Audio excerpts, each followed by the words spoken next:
ಇನ್ನು ಇದೇ ವಿಚಾರಕ್ಕೆ ಸಂಬಂಧಪಟ್ಟಂತೆ ಮುಖ್ಯಮಂತ್ರಿಗಳ ಪುತ್ರ ಯತೀಂದ್ರ ಅವರು ಮಾತನಾಡಿದ್ದಾರೆ. ಏನು ಹೇಳಿದ್ದಾರೆ? ಮೂಡಾ ಕೇಸಲ್ಲಿ ಸಿಎಂ ಸಿದ್ದರಾಮಯ್ಯನವರಿಗೆ ಈಗ ರಿಲೀಫ್ ಸಿಕ್ಕಿದೆ. ಕೇಸರಿ ರಿಲೀಫ್ ಅಲ್ಲ ಅದು.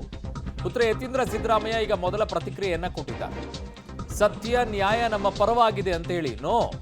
ಈ ಕೇಸ್ ಇನ್ನು ಇತ್ಯರ್ಥ ಆಗಿಲ್ಲ. ಇದು ಓನ್ಲಿ ಸಿಬಿಐ ಕೊಡೋ ವಿಚಾರ ಮಾತ್ರ. ಇದು ನಮಗೆ ನ್ಯಾಯ ಸಿಗಲಿದೆ ಅಂತ ಹೇಳಿದ್ದಾರೆ. ನ್ಯಾಯ ನಮ್ಮ ಪರ ಇರೋದ್ರಿಂದ ಯಾವ ಕೋರ್ಟ್ಗೂ ಹೋದ್ರೂ ಕೂಡ ನ್ಯಾಯ ಸಿಗುತ್ತೆ ಅಂತಿದ್ದಾರೆ. ಮೂಡಾ ಕೇಸಲ್ಲಿ ತಂದೆ ಸಿದ್ದರಾಮಯ್ಯ ಹಾಗೂ ಕುಟುಂಬದವರು ತಪ್ಪು ಮಾಡಿಲ್ಲ ಅಂತಿದ್ದಾರೆ. ನೀವು ಮಾಡದೇ ಇರಬಹುದು, ಇನ್ನುಳಿದಂಥವ್ರು ಮಾಡಿದವ್ರಿಗೂ ಕೂಡ ಹಾಗೆ ಕ್ಲೀನ್ ಚಿಟ್ ಕೊಡಬೇಕಾ? ಏನ್ ಮಾತಾಡಿದರೆ ಕೇಳಿಸ್ಕೊಳ್ಳಿ.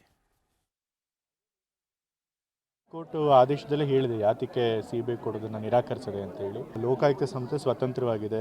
ತನಿಖಾ ಸಂಸ್ಥೆಗಳ ಮೇಲೆ ಆ ರೀತಿ ನಾವು ಅನುಮಾನ ವ್ಯಕ್ತಪಡಿಸೋಕೆ ಹೋದ್ರೆ ಸಿಬಿಐ ಮೇಲೆ ಕೂಡ ವ್ಯಕ್ತಪಡಿಸಬೇಕು. ರಾಜಕೀಯ ಉದ್ದೇಶದಿಂದ ಕೇಂದ್ರ ಸರ್ಕಾರದವರು ಕೂಡ ನಮ್ಮ ವಿರುದ್ಧ ಬರೋಂಗೆ ಮಾಡ್ಬೋದು. ಹಾಗಾಗಿ ತನಿಖಾ ಸಂಸ್ಥೆಗಳ ಮೇಲೆ ಆ ರೀತಿ ಅವ್ರ ಸ್ವಾತಂತ್ರ್ಯನ ಪ್ರಶ್ನಿಸುವಾಗಲ್ಲ. ಎಲ್ಲರೂ ಕೂಡ ಅವ್ರದ್ದು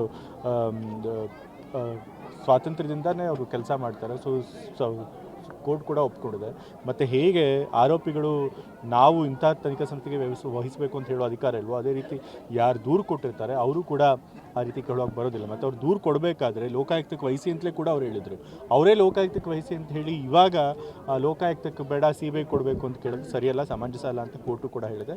ಸೊ ಹಾಗಾಗಿ ಲೋಕಾಯುಕ್ತದವರು ಏನು ತನಿಖೆ ಮಾಡ್ತಿದ್ದಾರೆ ಅದು ಪಾರದರ್ಶಕವಾಗಿದೆ, ನಿಷ್ಪಕ್ಷಪಾತವಾಗಿದೆ ಅಂತ ಕೋರ್ಟ್ ಅಭಿಪ್ರಾಯಪಟ್ಟಿದೆ. ಹಾಗಾಗಿ ನಮಗೆ ರಿಲೀಫ್ ಸಿಕ್ಕಿದೆ. ನೋಡಿ, ಅನುಕೂಲಕ್ಕೆ ತಕ್ಕಂತೆ ಹೇಗಿರುತ್ತೆ ಅಂಥೇಳಿ. ಅಲ್ಲಿ ಬೆರಳು ಮಾಡಿದರೆ ಸಿಬಿಐ ಕೇಂದ್ರ ಸರ್ಕಾರದ ಕಪಿಮುಷ್ಟಿಯಲ್ಲಿ ಅಂತ ಹೇಳ್ತಾರೆ. ಇಲ್ಲಿ ರಾಜ್ಯಕ್ಕೆ ಬಂದ ತಕ್ಷಣ ಲೋಕಾಯುಕ್ತ ಸ್ವತಂತ್ರ ಸಂಸ್ಥೆ ರೀ, ಅದು ಅವ್ರ ಪಾಡಿಗೆ ಅವ್ರು ತನಿಖೆ ಮಾಡ್ತಾ ಇದ್ದಾರೆ, ಅದನ್ನು ನಂಗೆ ಹೇಳಕ್ಕೆ ಹೋಗಬಾರ್ದು ಅಂತಾರೆ. ಅಲ್ಲಿ ಅಲ್ವಾ? ನೋಡಿ, ಅವರವರ ರಾಜಕೀಯಕ್ಕೆ ಅನುಕೂಲಕ್ಕೆ ತಕ್ಕಂತೆ ಆಯಾ ಹೇಳಿಕೆಗಳನ್ನು ಕೊಡ್ತಾರೆ. ಚೆನ್ನಾಗಿರುತ್ತೆ ರಾಜಕೀಯ ಹೇಳಿಕೆಗಳು.